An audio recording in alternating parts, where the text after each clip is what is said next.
1760 اور 1840 کے بعد برطانوی صنعتی انقلاب نے ابھرتے ہوئے صنعتی سرمایہ داری نظام کے ذریعے نوبادیاتی نظام کو پیدا کرنے میں مدد دی۔ اس دور کی صنعتی ایجادات بہت اہم ہیں۔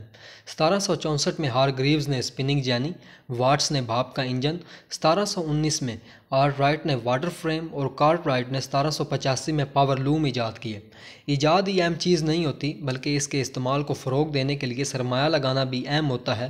یورپی اقوام نے سرمایہ کو حاصل کرنے کے لیے جو لوٹ کھسوٹ کی، اس سرمایہ کو ایجادات کی ترقی اور فروغ میں استعمال بھی کیا۔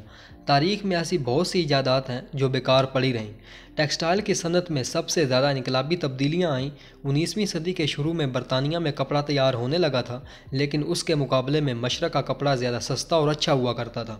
ہندوستان کا کپڑا برطانیہ کی منڈیوں میں 50 سے 60% تک برطانیہ کے بنے ہوئے کپڑوں کے مقابلے میں منافع کے ساتھ بیچا جاتا تھا۔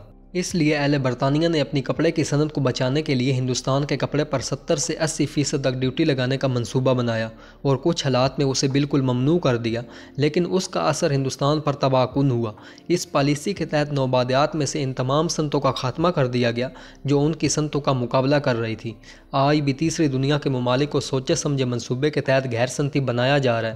ان صنعتوں کے مستحکم ہونے سے جب پیداوار زیادہ ہوئی اور اشیاء کی تیاری پر کم لاگت آنے لگی اور ہاتھوں سے تیار ہونے والی مصنوعات ختم ہو گئی، زیادہ اشیاء کی پیداوار کے بعد فروخت کے لیے نئی منڈیوں کی ضرورت تھی۔ اس لیے آزادانہ تجارت کی تبلیغ کی گئی تاکہ خاص صنعتوں کو فروغ ملے، اور پالیسی یہ اختیار کی گئی کہ خام مال نوبادیات سے حاصل کیا جائے اور یورپ سے تیار شدہ مال برآمد کیا جائے گا۔ اس لیے ہندوستان کی صنعت تباہ کر دی گئی تاکہ وہ یورپی صنعت کا مقابلہ نہ کر سکے، اور یورپ کو کپڑے کی فروخت کے لیے ہندوستان کی بڑی منڈی مل گئی۔ جب مشینوں کے ذریعے مال تیار ہونے لگا تو جو لوگ ہاتھوں سے کام کرتے تھے وہ بے روزگار ہو گئے۔ یورپ میں تو یہ لوگ فیکٹریوں میں کام کرنے لگے۔ چونکہ یورپ کو نوبادیات سے صرف خام مال اور غذائی اشیاء کی ضرورت ہوتی تھی، بے روزگاری کی صورت میں دستکار کاریگر مجبور ہوئے کہ وہ دوبارہ سے کاشتکاری کریں۔ جہاں یورپ صنعتی طور پر ترقی کر رہا تھا، وہاں ہندوستان اور برازیل کاشتکاری میں مصروف تھے، اور امریکہ تقریباً صنعتی پیداوار میں تیسرے حصے کا مالک ہے۔ یہ ایک سوچی سمجھی پالیسی کے تحت کیا گیا، یعنی صنعتوں کے لیے جن اشیاء کی ضرورت تھی جیسے روئی، ربر، اسٹیل اور معدنیات، ان کی ترقی اور فروغ کے لیے کوششیں ہوئیں، اور نوبادیات کو مواقع فراہم نہیں کیے گئے کہ وہ اپنی صنعتوں کو آگے بڑھائیں اور تجارتی طور پر آزاد ہوں۔ اس لیے نوبادیات کاشتکاری اور کانوں میں تبدیل کر دی گئی اور ان کو مجبور کیا گیا کہ وہ خاص چیزیں کاشت کریں، جیسے لنکا میں کوکو، کافی اور ربر کی کاشت کروائی گئی اور کسانوں پر نئے نئے ٹیکس لگائے گئے۔ جب زمین پر ایک ہی قسم کی فصلیں کاشت ہوئیں تو زمین کی طاقت کم ہونا شروع ہو گئی اور بالآخر تیسری دنیا کے ممالک کو قحط میں مبتلا کر دیا گیا۔ یورپ چین کی منڈیوں کو حاصل کرنا چاہتا تھا۔ برطانیہ کی ایسٹ انڈیا کمپنی جو چین کی چائے میں دلچسپی رکھتی تھی، لیکن چین کو اپنی ضروریات پوری کرنے کے لیے یورپ کی ضرورت نہیں تھی کیونکہ وہ اپنی پیداوار میں خود کفیل تھا۔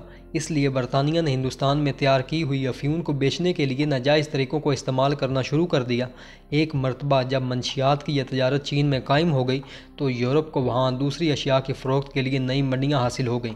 جب چین کے حکمرانوں نے منشیات کی غیر قانونی تجارت کو روکنے کی کوشش کی تو انہیں افیون کی جنگ میں شکست ہوئی۔ یورپ نے نوبادیات کی پیداوار کو سرمایہ کاری میں استعمال کیا۔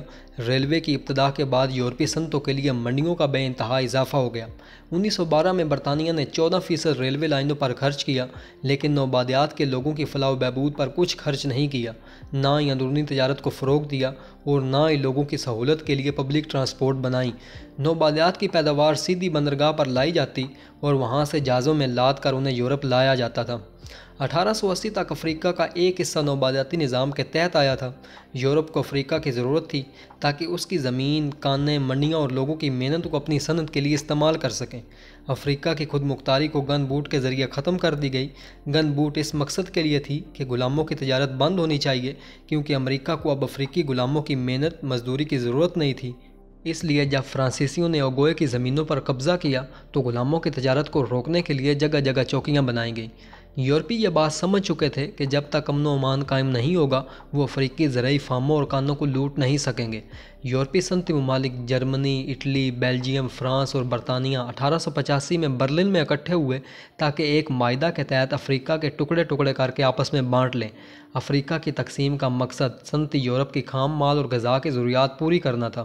یورپی طاقتوں نے افریقیوں کو اون، تمباکو، لکڑی، شکر، کیلا، روئی، کوکو اور ربر کی کاشت پر لگا دیا تاکہ وہ نافذ شدہ ٹیکس ادا کر سکیں۔ پھر تضادات بھی جلد ہی شروع ہو گئے، یعنی سوڈان روئی پیدا کرتا تھا لیکن کپڑا اسے یورپ سے برآمد کرنا پڑتا تھا۔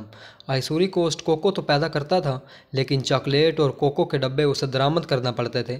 یہ تھی نوبادیاتی نظام کی منطق۔ معدنیات کی لوٹ کھسوٹ میں کانوں سے کھدائی کر کے سونا، تانبا، جواہرات، ٹن، لوہا اور زنک نکال لیا جاتا تھا۔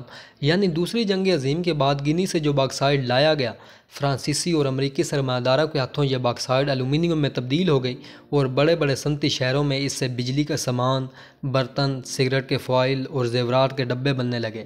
لیکن نوبادیات میں مزدوری کی شرح بہت کم تھی۔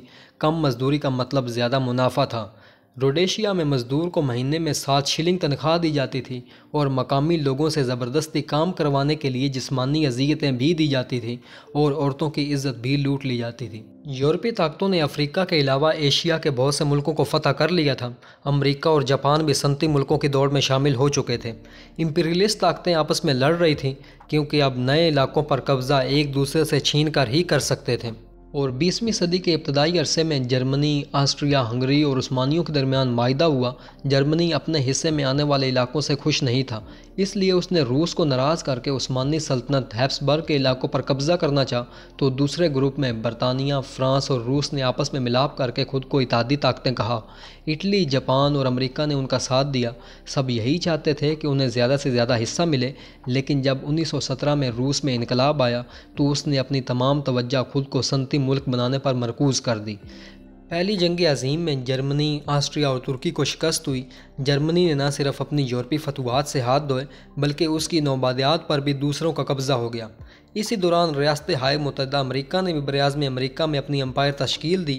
امریکہ کو بھی خام مال کے لیے زیادہ سے زیادہ منڈیوں کی ضرورت تھی اور یورپ کی طرح امریکہ بھی وسعت کی خواہش بڑھتی چلی گئی۔